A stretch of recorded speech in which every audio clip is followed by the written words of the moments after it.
Fala, galera, bom estarmos juntos aqui de novo, hoje num momento bastante especial, né? Estou aqui com o Luciano, que é o nosso CTO, né? Eu, Murilo, CEO da Absoluta, da UP, e aqui com um cara fantástico aqui conosco agora. Estou muito... momento ímpar, um momento diferenciado, onde a gente está realmente trazendo gente foda para o nosso negócio. Então, Juan, seja muito bem-vindo.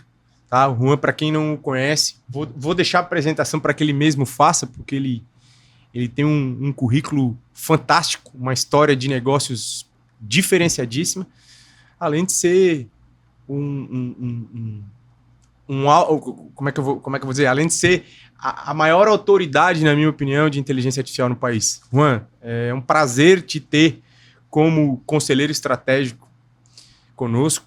É um momento que a gente está muito contente. Queria que tu falasse um pouquinho aí do teu currículo e do que tu espera aí nesse movimento que a gente está fazendo.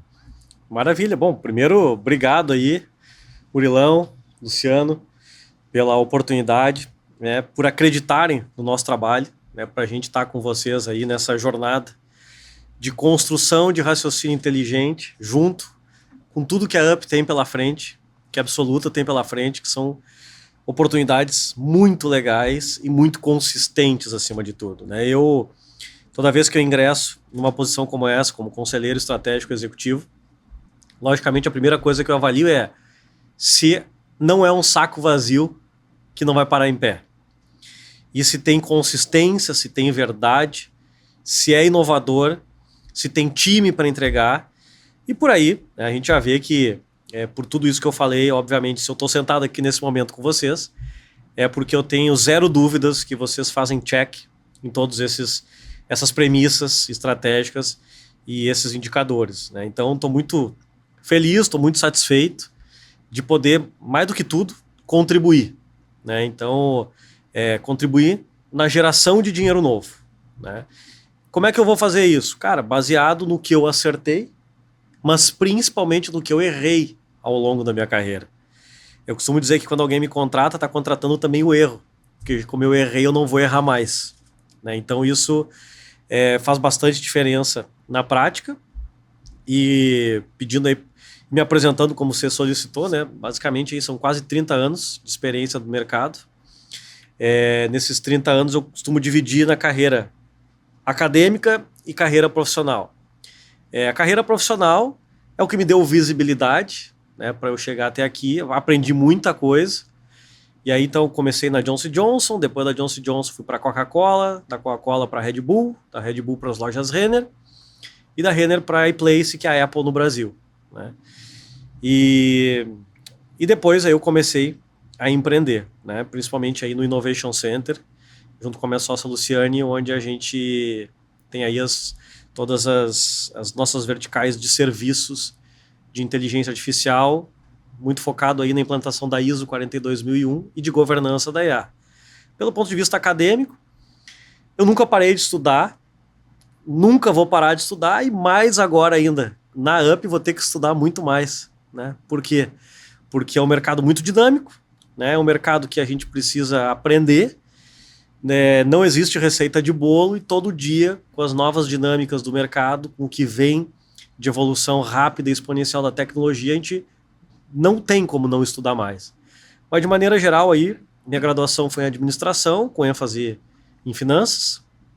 Depois fiz 4 MBAs aqui no Brasil, em marketing, em comunicação estratégica, em construção de marca, em branding e finanças empresariais. Depois fui para os Estados Unidos. Fiz algumas especializações, fiz 2 no MIT, uma em gestão de negócios complexos e uma em desenvolvimento de projetos de inteligência artificial. Faço questão de dizer que são presenciais. Também porque tem uma turma fazendo de 15 minutos aí online. De 15 né? minutos online, e se autodenomina como especialista em IA pelo MIT, né, o que é um crime. E também em Harvard, também fiz em Leading Product Innovation em Harvard.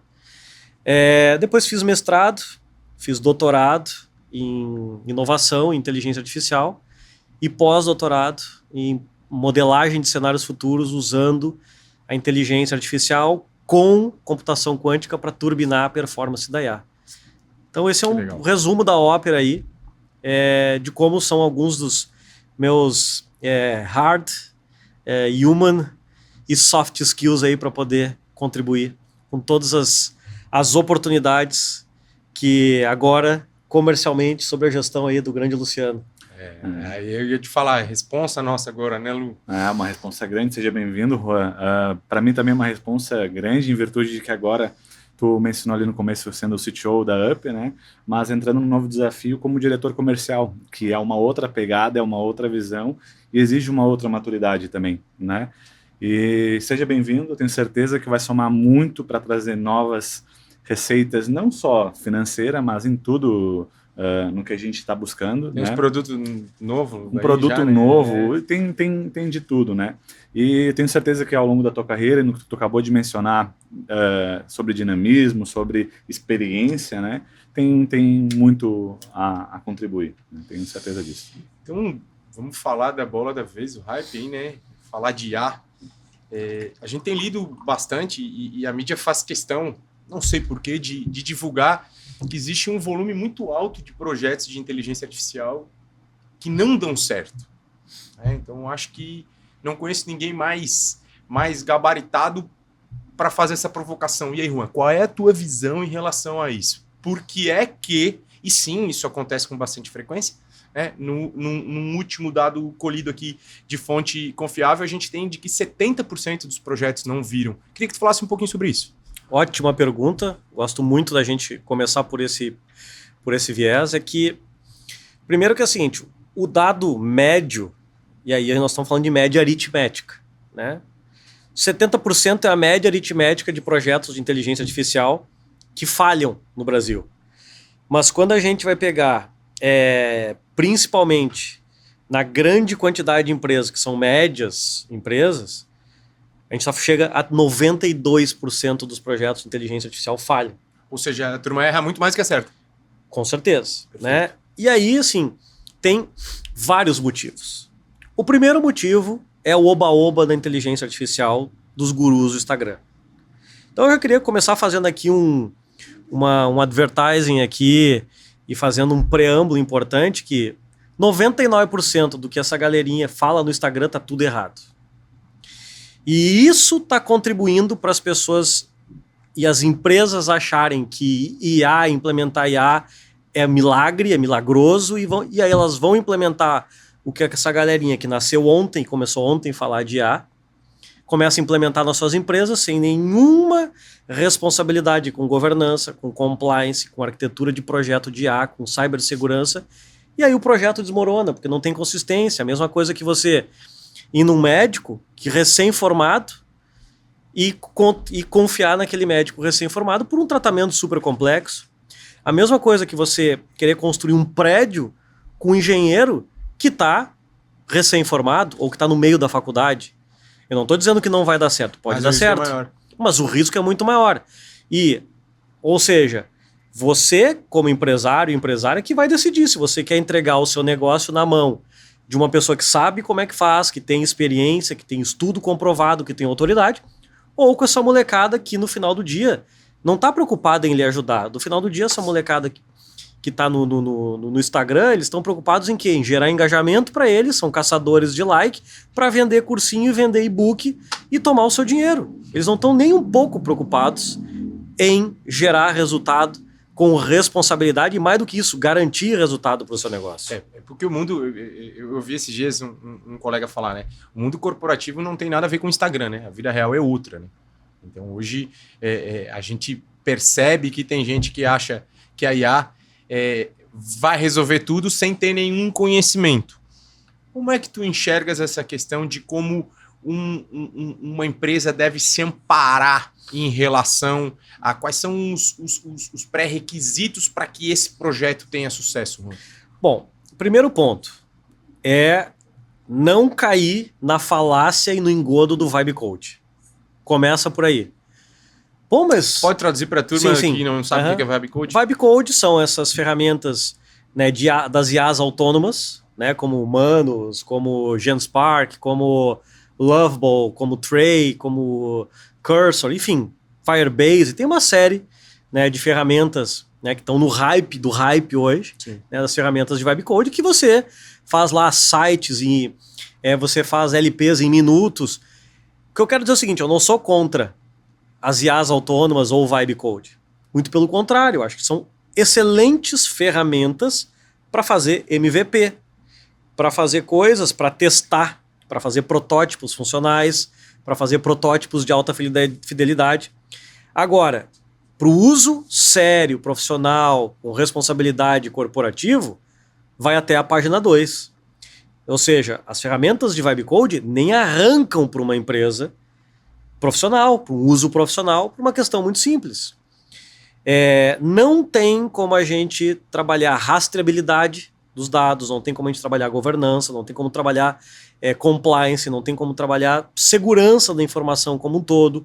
Enfim, se a gente pegar todo o manual da ISO 42001, que é a ISO da inteligência... A gente tá fazendo lá na UP, é isso, né? Exato. Inclusive, acredito que a UP será a primeira empresa de tecnologia do Brasil com a ISO da IA. Então, legal, hein, galera? Estamos ficando sinistro no negócio, hein? Vai depender tudo, né, dos processos, dos tempos e movimentos, mas vocês como já iniciaram o processo, né? Então, se der tudo certo em CNTP, né? Em condições vai dar certo, hein? Vai dar certo. Com certeza, a gente sempre faz dar certo, né? Em condições normais de temperatura e pressão, se seguir o cronograma, em tese vocês podem ser primeira empresa de tecnologia genuinamente brasileira, não que atua no Brasil, a ter, não que somente atue no Brasil, porque pode ter empresa que é multinacional, que atua no Brasil, que tem, mas empresa genuinamente brasileira, provavelmente vocês serão a primeira do Brasil a ter. Então, se a gente pegar os quesitos da ISO 42001, que é a ISO da IA, que é uma união da ISO 9001 com a ISO 9002, a ISO 14001, a ISO 27001 e mais todos os pré-requisitos específicos de IA, quando a gente começa a avaliar qualquer projeto, e absolutamente qualquer projeto que for desenvolvido com Vibe Code, ele já cai na página 1. Ah, mas eu tenho meu repositório dentro do GitHub com segurança. Não funciona, porque as ferramentas de Vibe Code não foram construídas olhando para governança e compliance e cibersegurança. Então, nós temos um grupo de estudos de pensamentos avançados em IA, e nas últimas 2 semanas estão chovendo reclamações de pessoas que construíram, mas eu construí o meu sistema da minha empresa, tudo no Lovable, e hackers estão entrando e estão deletando tudo, eu não consigo fazer backup, e estava no repositório do GitHub. Cara, tudo isso por quê? Porque não é uma ferramenta profissional. Ou seja, por isso que não funciona para um uso específico, sério e corporativo. Então a primeira coisa que as pessoas precisam ter é esse entendimento e separar o joio do trigo, que o furo é muito mais embaixo. E principalmente com o que vem de evolução dos modelos de linguagem de IA, de agora, de 2026 até 2029, assim como hoje, absolutamente qualquer pessoa que tem pelo menos 2 neurônios consegue abrir um Lovable e criar uma LP em 1 minuto, com a evolução dos modelos de IA que a gente vai ter nos próximos anos, com a AGI, e aí eu só vou abrir um parêntese, todas as bobagens que estão falando sobre AGI, tá tudo errado. Fechando parênteses. Vamos fazer um dia um podcast só para falar das bobagens sobre a AGI e a ASI, que é a Super IA.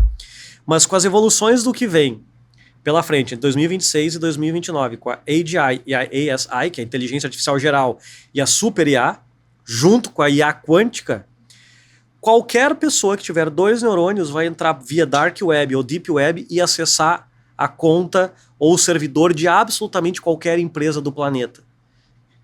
Que, se não estiver dentro das regras de governança e compliance da ISO 42001, vai pro vinagre. Perfeito. E falando um pouco da parte boa, assim, de quando a gente escolhe uma empresa que segue todos os critérios de segurança e para produzir agentes de inteligência artificial, para que isso melhore no meu dia a dia. Quais são os benefícios que tu já está enxergando e que tu já está vendo, que já está mudando no cenário dessas empresas que estão optando em colocar esses agentes em pontos estratégicos para que eles usem mesmo de forma aplicada e não de forma banal como está sendo? Ótima pergunta, Luciano, porque o que acontece? daqui para frente, vamos imaginar assim, eu tenho uma empresa, você que está nos assistindo e nos ouvindo aqui, você tem uma empresa. Com tudo isso que eu acabei de falar, e se você chegou agora aqui, volta um pouquinho que você vai ver o que eu acabei de falar. Você vai ver que, basicamente, a questão operante é dados, segurança de dados. E aí, a primeira pergunta que você tem que fazer para um fornecedor, para uma empresa de tecnologia que vai trabalhar para você, é: como que você trata da segurança dos meus dados, já que vocês vão tratar com meus dados? Ah, eu uso as regras da LGPD. Eu perguntei, como você vai tratar a segurança dos dados? LGPD, sabe que serve para muito pouca coisa, né? Todo dia a gente sabe de um novo vazamento de dados. Tá, e a LGPD? Pois é, e a LGPD? Então é o seguinte, nós temos que falar, temos que sair do jardim de infância e ir para o nível adulto, né? Para a gente ir para o nível adulto é o seguinte, quando você diz que você tem a ISO 42001, você não precisa dizer mais nada, porque é tão complexo uma empresa ter uma ISO 42001 que à medida que você diz que você tem a ISO 42001, acabou a discussão. Toda a resposta está ali, porque é uma junção de várias outras ISOs e muitas regras de governança e compliance. Então, à medida que as pessoas contratarem a UP, as soluções da UP, UP Channel, UP AI, enfim, todas as soluções da UP, e tiver o certificado, cara, a UP vai ser a prova de questionamento. É irrefutável. É a prova de qualquer dúvida. Por quê? Porque sabe que todos os processos são feitos dentro das normativas da ISO 42001. E eu digo, não é uma coisa simples de se obter. Perfeito. Então a gente pode, só para terminar ali, a gente pode concluir que 92% dos projetos, 99%, enfim, eles dão errado porque a maioria faz de qualquer maneira, faz sem o compliance, sem segurança e sem um objetivo definido para aquilo que a gente quer. Porque eu vou te dar um exemplo muito simples. Tem uma menina, uma guru do Instagram de Florianópolis, que esses dias ela pegou, tá no Instagram dela e botou lá, você quer fazer uma análise das suas planilhas da sua empresa financeira? Então tem aqui uma IA que você sobe a sua planilha ali. Não! Essa menina devia ser presa. Como é que ela vai falar isso? Assim, eu escrevi embaixo, faça isso e entregue todos os seus dados para toda a sua concorrência. Para o mundo inteiro saber. Mas olha a falta de responsabilidade que essas pessoas estão tendo. Então, e isso não é um ou dois exemplos, todos os dias. Um tema acho que bastante relevante e muito próximo a esse aí é o seguinte: a gente tem empresas com muita maturidade tecnológica, não são tantas. A gente tem empresas com maturidade média e maturidade baixa.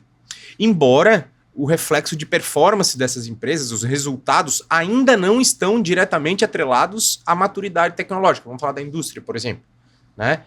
Como é que Luciano e Juan, como é que vocês enxergam, primeiro, as objeções desse cara que tem uma maturidade mais baixa, né? E as oportunidades reais para quem tem maturidade baixa. Eu sempre brinco que, né, eu ouço uma história de que um executivo da Nike foi para a África e um executivo da Reebok também, né? Um voltou de lá dizendo que ninguém usava calçado, então não era um bom mercado, e outro voltou de lá dizendo que ninguém usava calçado e era um mercado a se explorar. Como é que vocês enxergam, e pergunto para vocês que vocês estão frente a esses assuntos todos os dias, como é que vocês enxergam essa relevância? Vale mais a pena olhar para IA quem já tem maturidade, quem não tem maturidade, e qual é a diferença e objeções, Lu? Então, é que a gente tem que definir e enxergar um ponto, né?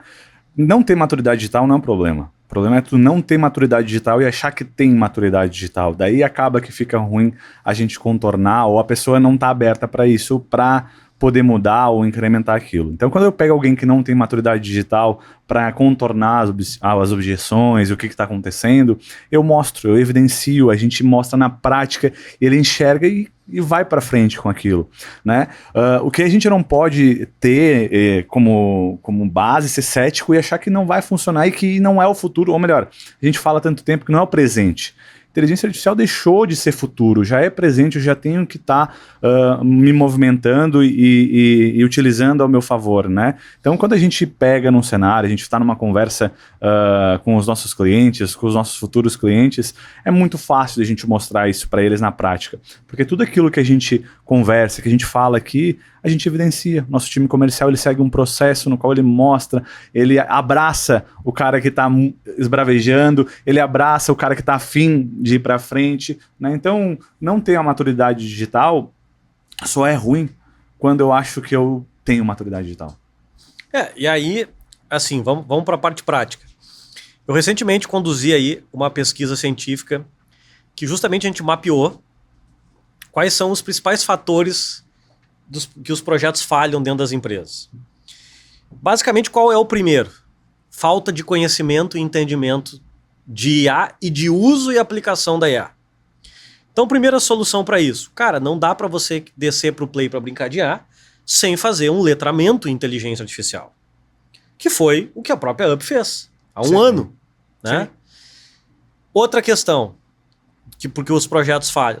A primeira alucinada que a IA dá, para muita gente, como não conhece, já perde a credibilidade na inteligência artificial. Outro problema. As pessoas acham que a IA vai fazer coisas milagrosas. E não é bem assim. A IA ela pode te ajudar para muitas coisas, para melhorar velocidade em processo, para melhorar a acurácia na análise de dados, para trazer mais escalabilidade, para reduzir custo, para aumentar a margem. Mas assim, milagre não existe. Né? Outra questão importante são as pessoas, então, que elas ou subestimam a IA ou superestimam a IA. Mas tudo no final do dia está onde? Na educação. No entendimento correto do que é IA, os tipos de IA, por exemplo. O mundo acha que só existe IA generativa.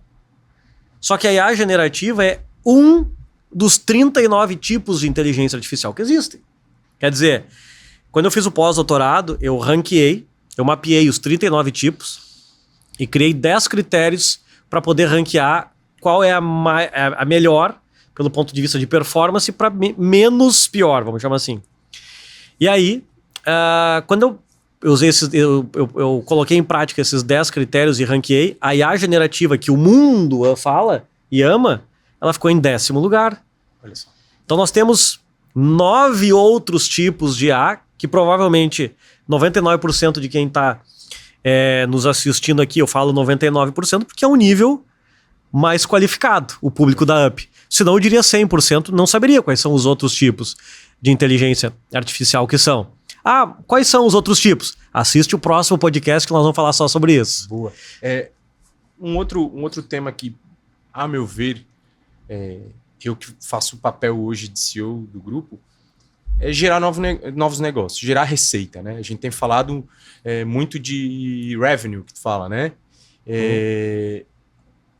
O ROI desses projetos, quando a gente não erra. Eu não estou nem falando de acertar 100%. Quando a gente não erra, acerta, sei lá, 70%, 80% desse projeto. O que te parece o ROI muito diferente do tradicional sem IA? Fala um pouquinho disso pra gente. Boa. A gente desenvolveu uma metodologia exclusiva, que inclusive é registrada na Biblioteca Nacional e no CNPq, que é uma metodologia para calcular ROI e payback de um projeto de inteligência artificial. Né? Porque isso é uma outra questão. Toda vez que um guru do Instagram falar de uma maravilha que ele nem deveria estar falando sobre aquilo, pergunta, como é que eu gero ROI e calculo o payback dessa maravilha que você está trazendo aí? 99,99% cai. Então, o que acontece? O cálculo de ROI e payback, é lógico que ele parte de premissas financeiras, né? Mas existe peculiaridades atrelados ao contexto da tecnologia. Então, não é um cálculo simples de se fazer, mas quando a gente entende como fazer isso para projetos, eu afirmo categoricamente que a gente acerta no olho do mosquito os retornos sobre investimentos e dificilmente um ROI de um projeto de IA com uma arquitetura bem feita, ele leva mais do que 12 meses. Dificilmente. 100% dos projetos que a gente entregou, a gente fez entre 9 e 12 meses. Muito bom. Muito bom. Lu, entendendo um pouquinho sobre o nosso mercado, a gente tem algumas verticais que a gente trabalha. O que te parece ser a grande objeção da turma hoje em não olhar para a IA de maneira apropriada? Então, a maior objeção que a gente tem é que ela não funciona. E aí eles falam, pô, IA não funciona. E a gente fala quase que inacreditável, né? Daí a gente fala, como assim? Não, é porque eu já testei com fulano, com Beltrano aqui dentro e não funcionou. A gente vai analisar na ponta o teste que foi feito o teste com chat GPT, com Gemini, e com Gemini ainda, a maioria com chat GPT esbarra ali, e naquele modelo arcaicozão, aquele que está acontecendo por agora, que está todo mundo falando que vai ser banido do WhatsApp e tudo mais, que não vai mais ser permitido pelo Meta, enfim. A maior parte eles esbarram nesse primeiro isso momento. Isso quando a gente fala em agente, né? Isso quando a gente fala, o cara não está nem usando nada, estamos falando do agente nesse caso. Estou usando ele aplicado, de fato, aos nossos clientes, né? Hoje a gente desenvolve soluções com agentes de IA pro Opchannel, pro Opphone, para que ajudem no dia a dia e a gente consiga escalar alguns tipos de negócio que hoje a maioria das pessoas não fazem da maneira que tem que ser feita. Por isso que a IA está entrando aí e está... não tem mão de obra, né? Não tô falando tirando do mercado, mas está preenchendo uma lacuna que a gente mesmo está deixando ali dentro. Então, a gente cria agentes para preencher essas lacunas que a gente mesmo deixou ali dentro. E a maior parte que tu falou ali, né, por que não tem essa aderência? Que é aderência? Porque não... Né, embora todo mundo seja curioso, porque a maioria né, falta coragem muitas vezes. Porque como o Juan falou, a maioria é guru de Instagram, não sabe o que está fazendo, faz de uma maneira junior ali dentro, e também do outro lado, como o Juan falou, que por que dá errado ali, cara, não pode parar na primeira alucinação. A primeira alucinação que a IA teve é uma oportunidade para a gente ajustar um ponto e ajustar algo que a gente não precisa ajustar de novo no futuro. Eu falo ali que a maioria das vezes que a gente ensina a IA de uma vez só, não precisa ensinar ela 2, 3, 4 vezes, falar assim, ó, igual às vezes é conosco, né? A gente, tem um processo a ser seguido e a gente esquece às vezes, porque é normal, a gente não é um robô, não é uma IA, né? Mas quando a gente ensina esse processo, evidencia bem, cria uma arquitetura certa sobre aquilo que está fazendo, tem realmente uma engenharia de prompt feita ali dentro, aí é uma outra parada, é um outro nível, então vai para frente. Então quando a gente começa a evidenciar, mostrar e ajudar o nosso cliente com isso, e isso é rápido, e quando falou em ROI de 9, 12 meses, que é isso mesmo. A gente tem projetos com muito menos, né? A gente acaba tendo projeto com menos porque é diferente como entrega. Quando a gente fala que é diferente como entrega, é porque é feito toda uma curadoria, 4 pilares que a gente coloca ali, a gente faz uma imersão no cliente, entende a dor, vê o que é, aonde a gente vai encaixar, nós mesmos executamos, não deixamos a critério do cliente, como é a maioria, que vai lá e fala, tá aqui um dash, tu coloca o que ele quer que faça, qual o tom de fala, tu ajusta nessa barrinha aqui, não é assim que funciona, né? E a gente capacita quem está usando na ponta também para que a gente consiga estar sempre aprimorando, ou seja, a melhoria contínua junto ali dentro, e depois disso a gente acompanha. Então não é da noite para o dia que isso vai acontecer. Então por isso que a maioria não dá certo. Não se tem um processo a ser seguido na hora da implementação dessas inteligências artificiais. E lembrando que quando uma IA alucina, a culpa não é da IA. A culpa é de quem treinou a IA. Exatamente. Muito bom.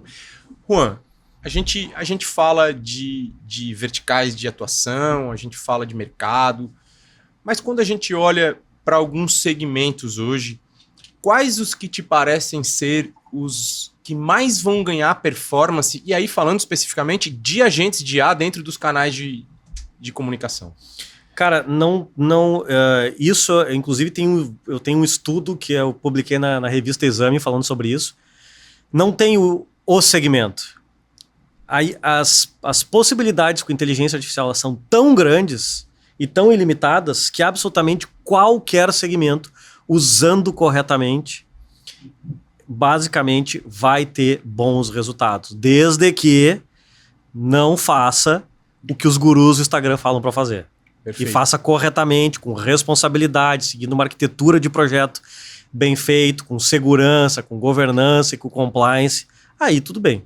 Eu tenho ouvido com muita frequência, a gente fala com empresários quase que todos os dias, né? Eu tenho ouvido com muita frequência, porque o meu negócio é diferente, o meu negócio eu tenho que ser consultivo, né? O meu negócio ele é peculiar, ou seja, sempre fazendo do negócio algo diferente a todo outro mercado. Tem que ser humano. Né? Meu atendimento é um atendimento humano. Daí tu vai olhar o atendimento do cara e o humano fica lá esperando 30 minutos para ser atendido. Passa para outro, passa para fulano e nunca sabe a jornada. Onde que tá o humano aí? É o setor de prevenção à vendas, o setor, a humanização que ele quer. Não. A gente tem hoje uma experiência muito grande em canais, e aí para você que está nos ouvindo aí ou nos vendo, o que é interessante? Quando a gente olha para canais de comunicação, e aí vamos falar de WhatsApp, webchat, Instagram, Facebook, né? Esqueci de algum aí, não? Telefone. Enfim, as dores são muito parecidas, né? Independente do segmento. O que dói no comercial é muito parecido com o que dói lá naquele outro segmento. E aí a gente acaba tendo muita experiência. Por quê? Porque a gente conhece muito bem os canais e o que é possível fazer em cada um deles. Eu tenho dito ultimamente que eu acredito muito mais em resultados de IA para quem tem uma baixa maturidade tecnológica do que para quem tem uma alta. Ou seja, eu não estou dizendo que o cara que tem alta maturidade não vai fazer um trabalho mais magnífico, provavelmente vai. Mas em termos de resultado, o cara que tem uma baixa maturidade tecnológica pode alavancar resultados que até então eram inimagináveis com inteligência artificial. Ou estou falando alguma besteira? Não, é isso. Assim, quando a gente fala em tecnologia, eu costumo dizer que não existe receita de bolo. A gente pode ter empresas com baixa maturidade tecnológica e que vai continuar com baixa porque não vai entender e vai ficar naquele limbo. Mas tem a empresa com baixa maturidade tecnológica e que, quando entende, tem uma oportunidade gigantesca de crescer mais rápido. Assim como a verdade também acontece quem tem alta. Quem tem alta pode fazer bem feito ou mal feito. Então, assim, no final do dia eu não vejo como uma receita de bolo. Agora, sem dúvida nenhuma, os crescimentos mais exponenciais, eu não vou dizer que são, mas tendem a ser mais com as empresas de baixa maturidade tecnológica, porque à medida que elas entendem, e fazia pouco, então tinha baixa eficiência operacional, implementou IA, cresceu mais rápido. Mas isso é tendência. E isso é legal falar, porque é o seguinte, a visão do empresário, a visão do gestor em relação ao quanto vai ser o investimento que ele vai ter para a tecnologia, não me parece, e aí pergunto a tua opinião, uma visão apropriada, porque nunca se investiu muito em softwares de um modo geral, principalmente no Brasil, podemos assim dizer. E tu acredita que, pelo menos nos nossos projetos, a gente assim o vê, né? Eu não vi até hoje, fazer uma correçãozinha, eu não vi até hoje um projeto bem elaborado de agentes e atendentes de IA custar mais caro do que gente. Né? Eu tenho falado, eu não romantizo. A IA vai tomar a vaga de um monte de gente. Né? Como é que tu enxerga essa questão de investimentos? Hoje, investir em atendentes e agentes de IA é um investimento mesmo... Vamos falar do investimento direto, não vou nem falar do indireto ainda. Ele é menos relevante e mais baixo do que de pessoas, ou do advogado? Não, sem dúvida alguma. Ou seja, primeiro que é o seguinte... Eu desafio qualquer pessoa que está aqui nos assistindo a me provar que existe hoje, neste momento, um investimento mais importante na sua empresa do que investir em inteligência artificial. Perfeito. E aí tudo que envolve, né? Eu estou falando de segurança de dados, governança, enfim, data center, eu estou falando em... Eu desafio alguém a me provar financeiramente, estrategicamente, que não é o mais importante. Partindo dessa prerrogativa, o que acontece? Como as pessoas não conhecem, qual é a percepção que eu tenho? Que é como se as pessoas estivessem nas empresas, num prédio pegando fogo, e em vez de se preocuparem em apagar o incêndio, elas estão mais preocupadas em arrumar os quadrinhos que estão na parede. Ou seja, a gente vai lá, eu vou lá, dou uma palestra, aí o pessoal sai de lá impactado, e todo mundo quer fazer reunião, eu quero implementar IA. Aí quando aí a pessoa me mostra quais são as dores delas, e eu mostro quanto que vai ser, quanto que custa para implementar. Perfeito. E aí eu mostro. eu pergunto lá, beleza, quanto que tu investe, tu gasta com pessoas hoje, ou tu investe em pessoas, porque pessoas eu não vou tratar aqui como gasto, vou tratar pessoas como investimento. Quanto que você investe em pessoas, em time, para entregar esse resultado? Eu mostro para ele todos os meus cases com prova social mostrando que com automação, que não necessariamente é com IA, eu posso fazer automação sem IA, mas com IA, ou com inteligência, ou com tecnologia, eu gero mais eficiência operacional. E se eu gero eficiência operacional, que se não é o indicador mais importante das empresas, é o mais importante, se eu gero mais eficiência operacional, o que eu estou gerando? Eu estou impactando no quê? No EBITDA. Se eu impacto no EBITDA, eu estou impactando aonde? No valuation da empresa. Perfeito. Tão simples quanto isso. Sim. Então, no final do dia, todas as empresas que... mas eu vou deixar para investir isso o ano que vem, o semestre que vem... Cara, deixa, nem perde teu tempo falando com esse tipo de empresa, porque essa empresa vai pro vinagre. Sim.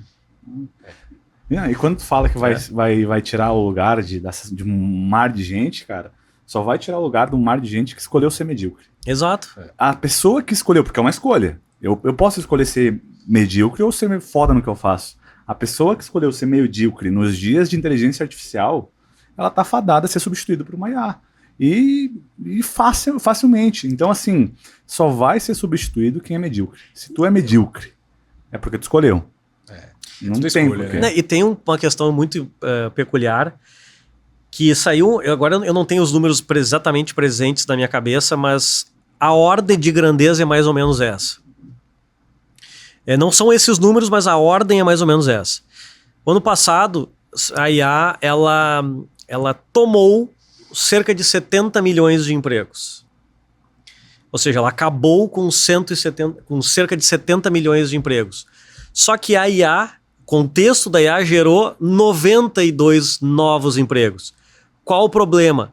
Não existem pessoas qualificadas para ocuparem essas novas posições que o contexto da IA gerou. Tu acha que a gente pode comparar essa adaptação e o aprendizado de IA, né, para ecossistemas de IA de um modo geral, com saber cuidar do pacote Office, como era na década de 80? Na verdade, agora mais, porque o que acontece? Tu não deixava de ser contratado antes porque tu não sabia o pacote Office. Era um super diferencial. Daqui para frente, se tu não domina IA, hoje, tu não vai mais ser contratado. Porque o que acontece? Perfeito. Vamos fazer um paralelo muito simples. Vamos voltar 30 anos. Se eu perguntasse para qualquer pessoa aqui que está nos assistindo o que é uma URL, o que é um www, o que é uma caixa de entrada, o que é um spam, há 30 anos, provavelmente ninguém saberia me responder isso. Hoje todo mundo sabe, porque todo mundo está letrado no idioma da internet. A grande questão... Agora, se eu pergunto o que é um JSON, o que é uma aprendizagem por reforço, né? O que é um SQL, né? Ou seja, pelo ponto de vista de banco de dados, né? Não de growth hacking. Provavelmente as pessoas não dominam isso ainda. Sim. A diferença é que ninguém mais vai ter 30 anos para se letrar em IA como ela teve para se letrar na linguagem da internet. O letramento em IA tem no máximo espaço para 2, 3 anos mais. E pra galera tá mais fácil hoje em dia do que 30 anos, porra. Exato. 2, 3 anos tu consegue iniciar e ficar com uma maturidade alta em inteligência artificial que tu demoraria 30 anos antigamente para alguma outra coisa. Eu gosto de falar do nosso caso, né? Hoje a operação de IA de agentes e atendentes que a gente tem para os canais, além de ter um resultado fantástico, ela chama muito atenção porque eu lembro quando a gente foi para o mercado para procurar empresas que trabalhassem com inteligência artificial para acoplar nas nossas soluções, e aí eu achei um cara, não vou dizer de onde que é o cara, que aí talvez alguém saiba quem é o cara. Falei com esse cara parece fantástico. Faz aqui uns 2, 3 anos isso, Lu? Faz. Fala com esse cara, né? E aí foi engraçado, porque o Luciano conversou com ele e depois ele me falou, tu tá de sacanagem, pô. Eu digo, por quê, cara? Não, porque o que aquele cara falou ali é muito pior do que o que a gente já tem. Que a gente escolheu nem lançar. Que a gente não quis nem lançar, né? E hoje, a gente, antes de estar aqui, a gente estava trabalhando, né? E o Juan comentou uma coisa que eu acho que é o grande ponto. É conseguir se perceber, né? E aí, quando eu falo de conseguir se perceber, é que a gente tenha consciência de entender que momento a nossa empresa vive, e que o empresário, eu entendo que tenha que trabalhar dessa maneira, para entender que muito do que se tem de novo, apesar de ainda ser desconhecido, já se faz necessário. Ou seja, ter profissionais incrementando conhecimento se faz muito necessário. Por quê? Porque embora a gente faça um puta de um trabalho, a gente não consegue trabalhar sozinho. Tem que ter alguém lá do outro lado disposto a aprender e a participar dos processos. Que talvez acho que seja uma lacuna interessante, né, Lu? Porque às vezes o cara acha que a gente vai chegar lá e vai resolver tudo. A gente consegue resolver tudo?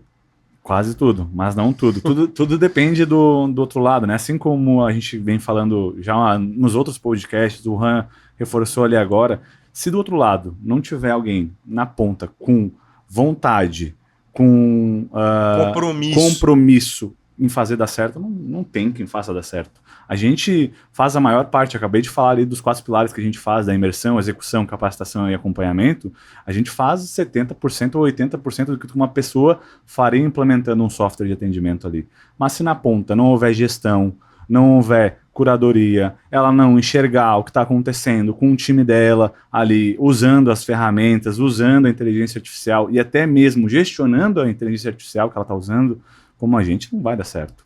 Eu posso fazer a força que for aqui do outro lado que não vai dar certo. Né? Que mensagem tu acha que é de mais valia para os empresários que, sei lá eu por quê, não tomaram a decisão de olhar para IA como deve ser olhado, Juan? Primeiro, é uma mensagem que ela se subdivide em algumas etapas, né? A primeira etapa é ter muito critério e ser muito crítico com que solução de IA você vai usar. Perfeito. Primeiro teste. Veja onde e qual plataforma foi construída aquela solução. Ah, foi construída em Vibe Code, foi feita no Lovable. De novo, eu adoro Lovable para fazer MVP, para fazer protótipo. Mas nunca, jamais, pelo menos com o que eles entregam hoje de tecnologia, a gente pode fazer algo sério. Por quê? Que até eu anotei aqui, né? Quando o primeiro acidente grave acontecer, e vai acontecer, né? Porque se não acontecer, alguma coisa está errada, Perfeito. ou ele não tá atendendo bem o mercado, ninguém vai perguntar quanto tempo você economizou de trabalho. Mas sim vão perguntar onde está a tua conformidade. E mais do que isso, tem muita gente que os amantes do Lovable vão dizer o seguinte: mas a IA evolui muito rápido, não dá para prever tudo. Bom, isso não vai salvar ninguém no tribunal quando deletarem todos os teus documentos e tudo estava dentro do stack de ferramentas de que Lovable usa. Fora o vazamento, fora o acesso, o deletar ainda, se ele só fizer isso, tá bom. Porque tem uma turma aqui atrás, tá? Então, para quem tá nos ouvindo, tem mais gente do time aqui. Chega a ser engraçado, né? Ou trágico. Tragicômico. Porque algumas pessoas ainda acham que vão conseguir resistir a isso. Porque eu não gosto. Eu faço uma analogia muito interessante. Né? Eu também não... A minha geração não é fã de tablet em mesa de restaurante. Mas é porque a minha geração é exceção. Hoje as novas gerações preferem o tablet do que o garçom. E quando a gente fala de inteligência artificial, se tem alguém que não prefere, é porque tem hábitos de compra antigo. Só que hábito de compra antigo não dita tendência. O que dita tendência é hábito novo de compra. O que o jovem está fazendo é o que as empresas vão estar fazendo daqui a pouco. Né? Por que te parece essa resistência? É uma questão financeira ou é uma questão cultural? Cultural, de educação. Se a pessoa ela não entende, se ela não tem aquele capital cultural, aquele capital intelectual, aquela vivência, aquela experiência, ela vai chegar àquela informação, ela não vai conseguir processar, ela não vai entender. Então ela prefere refutar. Tão simples quanto isso. Isso é uma loucura, né? Ou seja, no final do dia, é a mesma coisa esse monte de gente que falou da bolha da IA. Todo mundo que falou em bolha de IA atestou que não sabe nada de IA. Porque é impossível ter uma bolha de IA a curto prazo. Quem entende de inteligência artificial minimamente... Falaram de um investimento de 200 bi e um retorno de 90, foi algo assim, né? É porque não é esse o driver de avaliação. Perfeito. E outra, pensa o seguinte, beleza, eu investi muito e não tive retorno até agora. Então vamos imaginar o seguinte, tu é Google, eu sou Nvidia e tu é Microsoft. Aí, porque eu investi muito, tu investiu muito, tá, então agora eu vou parar. Eu vou parar de investir. Pelo contrário, né? Já botei um então, dinheirão aqui dentro, eu não vou perder. Deixa ele que parou e vamos acelerar mais, porque um é menos no jogo. Vamos acelerar e vamos atropelar ele. Cara, é absolutamente ridículo quem falou que vai ter uma bolha da IA. Ou seja, atesta que não sabe nada. E falar de um fato que aconteceu essa semana, né? Até a gente conversou ontem, acho que enquanto jantávamos, né? A Apple, a Siri, virou Gemini, né? Qual é a tua visão sobre isso aí? Eu ainda te perguntei ontem, né? Quem tu acha que pagou pra quem, né? Porque foi bom pra todo mundo aí, no caso. Cara, eu pelo ponto de vista de usuário, eu acho maravilhoso. Agora, pelo ponto de vista mercadológico, para mim é um movimento que eles estão correndo atrás dos chineses ainda. Porque os chineses, eles estão...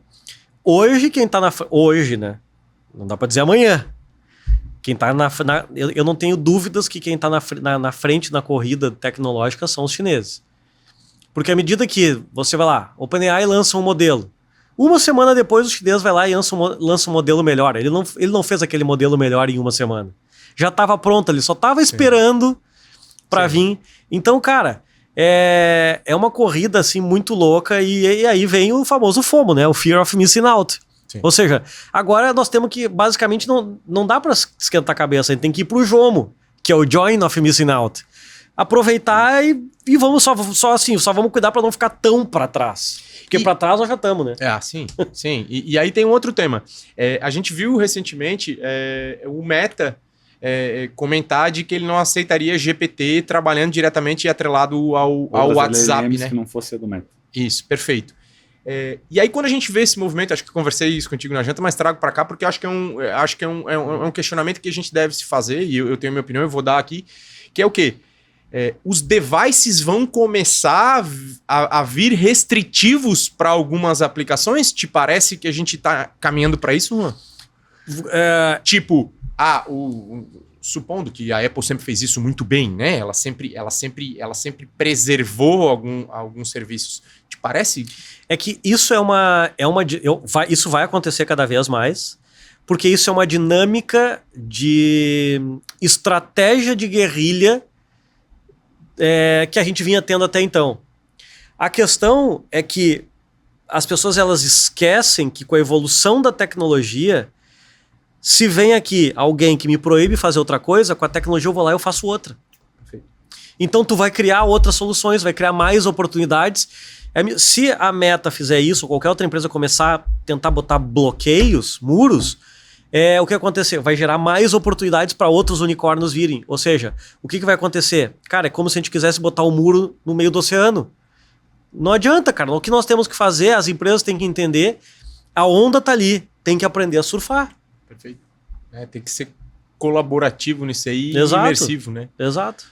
Lu, e o que tu vê em relação a esse ano de 2026 pra gente, em relação à mudança do dia a dia, né? Mudança de prospecção, falando de negócio, porque afinal de contas, e eu tenho falado isso, falei em outro podcast, né? A gente não precisa entender 100% de IA, mas a gente tem que entender bastante para o mínimo que se consiga para oportunizar muito bem negócios. Como é que tu vê para quem lá não entende de negócio, de IA ainda, mas entende de negócio, como é que tu acha que esses caras têm que oportunizar dentro dos próprios negócios com IA?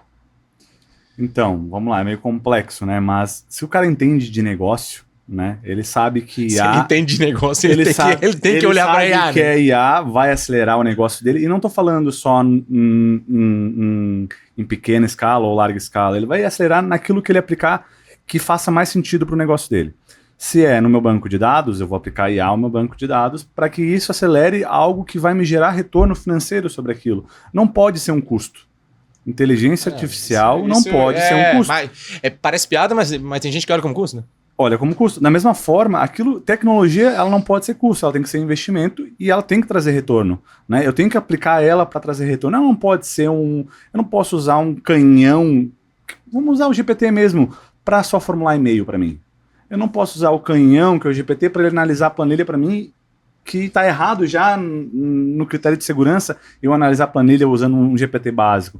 Eu tenho que utilizar a inteligência artificial ao meu favor para algo aplicado à minha necessidade. Então, vamos utilizar o que a gente faz hoje nos nossos negócios, nos nossos clientes, que basicamente enxergar a oportunidade, que tem muita oportunidade, em cada dor tem oportunidade, cada churn tem oportunidade, tudo tem oportunidade, enxergar, evidenciar e aplicar. Né? E tu, Juan, como é que tu vê essa visão de negócios em IA? Porque assim, às vezes o cara pode deslumbrar um monte de oportunidades, mesmo sem entender de IA, porque afinal de contas, eu sei o que eu quero na minha casa, mas eu não sou um pedreiro, vamos lá? Vamos trazer para uma linguagem de cotidiano, né? Não tem que entrar na internet para ver, como tu falas, os gurus para me mostrar como é que eu subo um tijolo em cima do outro. Não, eu sei que eu quero uma sala de TV de 200 metros quadrados, né? Como é que tu entende que o empresário pode ser um visionário utilizando IA, mesmo não entendendo de IA? Bom, primeira questão que eu sempre falo é o letramento IA. Ou seja, se você não entende do business da IA, quantos negócios a gente vai ver de pessoas que tiveram sucesso durante 60 anos, 80 anos, e vai vir um moleque que domina IA e vai derrubar aquele negócio. Vou dar um exemplo muito simples. Chegg. Chegg era uma empresa de educação que chegou a valer 2 bilhões de dólares, não milhões, bilhões de dólares, que era uma empresa modelo tradicional, uma empresa que chegou a valer 2 bi de dólares, a gente tem que dar o crédito. Alguém que consegue criar um negócio que chega a valer 2 bilhões de dólares... É alguém bom. Qual o percentual de pessoas no planeta, das 8 bilhões de pessoas que existem no planeta, quantas conseguiram fazer um negócio com valuation de 2 bi de dólares? Muito poucas. Muito pouco. Eu não sei exatamente qual o número, mas muito poucas. O que acontece? Veio o ChatGPT. Em 60 dias, a empresa que chegou a valer 2 bilhões de dólares quebrou. Por quê? Porque veio uma tecnologia que fazia absolutamente tudo o que eles faziam melhor, mais rápido e de graça. Então, lógico que entender de business, de negócio, é importante. Também não adianta você só saber de IA e não saber de business, e não ser bom de negócio, não entender de IA. Tem que ser bom nas duas frentes para você minimamente descer pro play para brincar. Eu não tô dizendo aqui que eu sou bom em business, sou bom em IA, eu vou ter sucesso. Não, nada garante. Nada, né? Nada garante. E normalmente quem entende de negócio tem uma visão aberta, né? Não usa um antolho de cavalo, igual aquele que para olhar para uma direção só. Eu não sabia que o nome era Antolho, né? Antolho? Antolho. Acho que agora me... depois se vocês puderem procurar aí. Acho que mas enfim, não usa, ele não tá olhando só para ali, ele tá olhando pro todo ao redor. Quando eu tô olhando só para cá, eu esqueço o que tem aqui do meu lado ali, eu fico com uma visão sistemática. Não, cara, tem que ter uma visão ampla. E quem entende de negócio tem visão ampla. Quer dizer, a maioria deveria, né? Caramba. Mas gente boa meio teimosa. Quer dizer, toda gente muito boa, eu acho que é um pouco Os teimosa. clientes da Up, sem dúvida alguma, né? Então, assim, a gente incrementando com o Juan aqui, a gente tem aprendido muito, né? A Innovation Center tem apoiado muito a gente. E eu queria agradecer o Juan, né, a Luciane também, que não está aqui na mesa conosco, né, agradecer essa parceria. A gente está há pouco tempo junto, mas já estamos colhendo bons frutos. Agradecer ao Luciano aí pelo comprometimento de assumir essa diretoria comercial, né, e estou apanhando um pouquinho para essa história de CCO, aí, mas estou esforçado, estamos indo em frente, né, e aí pedir para a turma botar aqui embaixo o QR Code, né? Para entrar e ver as nossas IAs trabalhando, né? Tem degustação ali, né? Tem um monte de produto bacana, né? Tem trial, tem um monte de coisa legal para vocês começarem a entender, para quem não conhece, logicamente, tudo aquilo que a gente já vem fazendo com diversos clientes. E lógico, quando a gente fala da nossa região, a gente está falando de Angelone, está falando de Farben, quem mais da nossa região? Esqueci alguém, assim... lógico que eu esqueci, exclusiva, lógico, eu esqueci, mas assim, tem um monte de gente, Ouro Negro, pô, imagina, mandar um abraço para a Priscila lá. A gente tem feito A gente vai ter que ficar um tempão falando dos clientes. A gente Não, eu lembrei de alguns, lógico, e a gente acaba lembrando, até a gente tá aqui também fazendo um merchanzinho, né? Então a gente acaba tendo que falar dos nomes mais conhecidos. Mas, gente, tem muita gente aprimorando os negócios de maneira consistente, né? Fazendo o uso das palavras do Juan, vamos fazer IA de verdade, né? Com empresas que estejam, no mínimo, dentro dos parâmetros de segurança e de aplicabilidade, porque o que a gente vê é muito longe da aplicabilidade correta e muito longe dos níveis de segurança, e aí a gente não tem como fazer um projeto dar certo. Se não tiver um parceiro forte, né, e não fizer o investimento da maneira correta. Porque sim, o ROI é muito positivo. Obrigado, vamos em frente, fiquem com Deus e até a próxima, turma. Valeu, pessoal.